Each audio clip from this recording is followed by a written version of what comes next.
Hi guys, स्वागत है आपका मेरे यूट्यूब चैनल में। तो चलिए 15 सितंबर का डेली करंट अफेयर्स स्टार्ट करते हैं। एनटीपीसी ग्रुप डी और एसएससी जीडी के लिए बहुत इम्पोर्टेंट है। तो जो लोग नए हों कृपया मेरे चैनल को सब्सक्राइब कर लें, लाइक और शेयर कर दें। तो चलिए स्टार्ट करते हैं। आज का पहला प्रश्न है, हाल ही में सभी नए घरों में इलेक्ट्रिक चार्जर की स्थापना को अनिवार्य करने वाला पहला देश कौन सा बन गया है? तो इसका राइट आंसर क्या होगा? इंग्लैंड। ये इलेक्ट्रिक व्हीकल की चार्जर की स्थापना इसने कर ली है। तो देखिए, बात इंग्लैंड की है तो इंग्लैंड की कैपिटल क्या है? लंदन। लंदन इसकी राजधानी है। और करेंसी क्या है इसकी? करेंसी है इसकी पाउंड। पाउंड स्टेरलिंग। क्या है? पाउंड स्टेरलिंग इसकी करेंसी है। इंग्लैंड के पीएम कौन है? यहाँ के प्रधानमंत्री हैं बोरिस जॉनसन। कौन है? बोरिस जॉनसन यहाँ के प्रधानमंत्री हैं।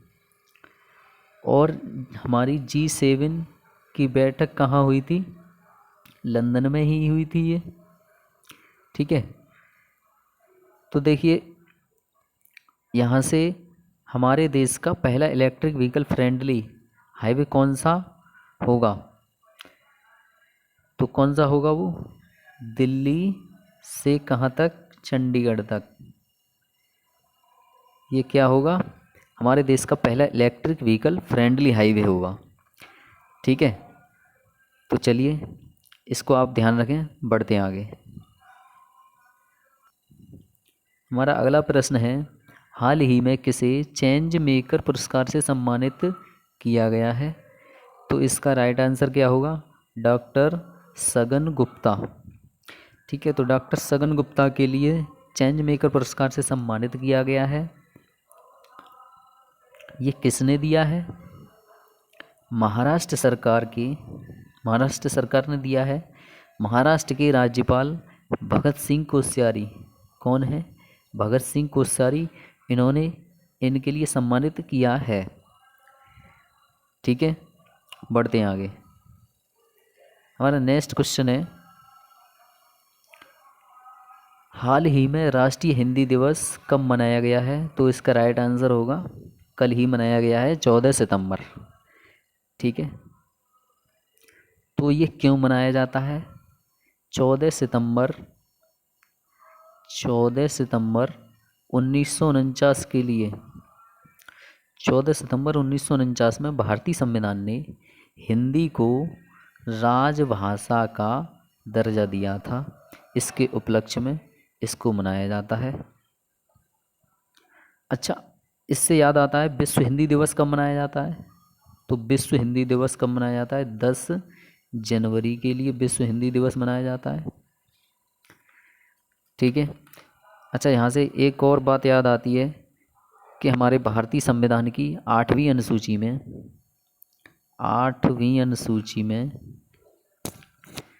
भारत की कितनी भाषाओं को शामिल किया गया है? तो इसका राइट आंसर क्या होगा?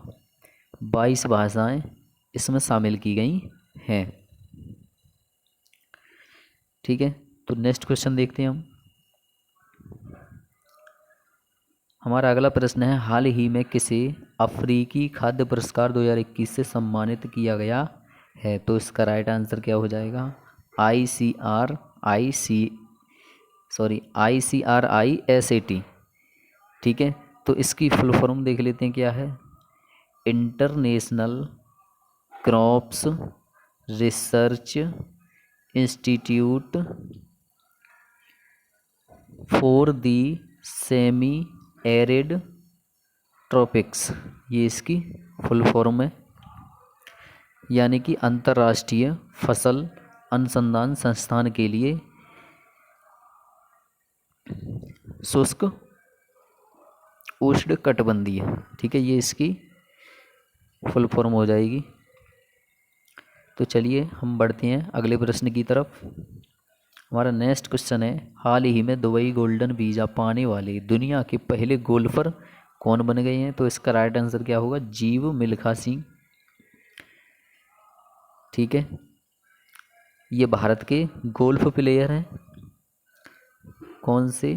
ये भारत के गोल्फ प्लेयर हैं। इन्होंने गोल्डन वीज़ा पा लिया है। तो ये गोल्डन वीज़ा कितने सालों तक वैलिड होता है? ये 10 साल तक वैलिड होता है। ठीक है, और जो जीआई टैग भी दिए जाते हैं वो भी 10 साल तक वैलिड होते हैं। ठीक है, इतना आप ध्यान रखें। अभी बढ़ते हैं आगे। हमारा नेक्स्ट क्वेश्चन है, हाल ही में T20 वर्ल्ड कप 2021 के लिए किसे भारतीय टीम का मेंटर नियुक्त किया गया है? तो इसका राइट आंसर क्या हो जाएगा? महेंद्र सिंह धोनी के लिए। ठीक है, तो यहाँ से एक इम्पोर्टेंट क्वेश्चन बनता है कि T20 वर्ल्ड कप कहाँ और कब शुरू होंगे? तो ये 17 अक्टूबर के लिए। कब? 17 अक्टूबर से शुरुआत होगी इसकी T20 वर्ल्ड कप की। और कहाँ होंगे ये? यूनाइटेड अरब अमीरात और ओमान में। ठीक है, इन देशों में ये T20 वर्ल्ड कप होंगे, इसका आप ध्यान रखें। अभी बढ़ते हैं आगे। हमारा नेक्स्ट क्वेश्चन है, हाल ही में NCLAT राष्ट्रीय कंपनी कानून अपीलीय न्यायाधिकरण के लिए कार्यकारी अध्यक्ष के रूप में किसे नियुक्त किया गया है? तो इसका राइट आंसर क्या हो जाएगा? M वेणुगोपाल। ठीक है, तो इसको आप ध्यान रखें। अभी बढ़ते हैं हम आगे। हमारा नेक्स्ट क्वेश्चन है, हाल ही में जारी पुस्तक human rights and terrorism in India के लेखक कौन है? तो इसका राइट आंसर क्या हो जाएगा? सुब्रमण्यम स्वामी। ठीक है, तो इसको आप ध्यान रखें। चलिए बढ़ते हैं आगे। नेक्स्ट क्वेश्चन है, हाल ही में लसित मलिंगा क्रिकेट के सभी प्रारूपों से संन्यास ले लिया है। ये किस देश के खिलाड़ी हैं? तो इसका राइट आंसर क्या हो जाएगा? श्रीलंका। ये श्रीलंका के खिलाड़ी हैं, इन्होंने क्रिकेट से संन्यास ले लिया है, क्रिकेट के सभी प्रारूपों से। तो बात श्रीलंका की है, तो श्रीलंका की कैपिटल क्या है? इसकी कैपिटल क्या है? इसकी 2 कैपिटल हैं। नंबर 1 कोलंबो, कोलंबो कैपिटल है, ये कॉमर्शियल कैपिटल है। और नंबर 2 है श्री जयवर्धने। क्या है? श्री जयवर्धने कैपिटल, ये एडमिनिस्ट्रेटिव कैपिटल है। श्रीलंका की करेंसी क्या है? यहाँ की करेंसी है श्रीलंकन रुपी।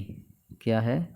श्रीलंकन रुपी यहाँ की करेंसी है। और यहाँ के राष्ट्रपति कौन है? श्रीलंका के राष्ट्रपति हैं गोटबाया राजपक्षे। और पीएम कौन है? पीएम है यहाँ के महिंद्रा राजपक्षे। कौन है पीएम? महिंद्रा राजपक्षे। ठीक है, इसको आप ध्यान रखें, इम्पोर्टेंट क्वेश्चन है। चलिए बढ़ते हैं आगे। हमारा नेक्स्ट क्वेश्चन है, हाल ही में पंजाब नेशनल बैंक के शेयरधारक निदेशक के रूप में किसे नियुक्त किया गया है? तो इसका राइट आंसर क्या हो जाएगा? रेखा जैन के लिए नियुक्त किया गया है। तो बात पंजाब नेशनल बैंक की है, तो इसका हेड क्वार्टर देख लेते हैं कहाँ पर है। इसका हेड क्वार्टर कहाँ है? नई दिल्ली में इसका हेड क्वार्टर है। इसके एमडी सीईओ कौन है? मैनेजिंग डायरेक्टर सीईओ कौन है? एस मल्लिकार्जुन। कौन है? एस मल्लिकार्जुन। इसमें किन 2 बैंकों का विलय हुआ है? तो इसमें ओरिएंटल बैंक ऑफ कॉमर्स व यूनाइटेड बैंक ऑफ इंडिया का विलय हुआ है इसमें। तो चलिए बढ़ते हैं हम नेक्स्ट क्वेश्चन की तरफ। हमारा अगला प्रश्न है, हाल ही में गांधी स्मृति और दर्शन समिति के उपाध्यक्ष कौन बने हैं? तो इसका राइट आंसर क्या हो जाएगा? विजय गोयल। ठीक है, उपाध्यक्ष ये हैं, तो इसके अध्यक्ष कौन है? इसके अध्यक्ष कौन है? आप कमेंट में लिख सकते हैं इसके अध्यक्ष कौन है। तो इसके अध्यक्ष कौन है देख लेते हैं हम। हमारे प्रधानमंत्री नरेंद्र मोदी। कौन है? हमारे प्रधानमंत्री नरेंद्र मोदी हैं। ठीक है, तो ये रहा आज का सेशन। इसको अच्छा लगा हो तो कृपया लाइक, शेयर और सब्सक्राइब कर लें जो व्यक्ति नए हों। तो ठीक है, टेक केयर, बाय बाय।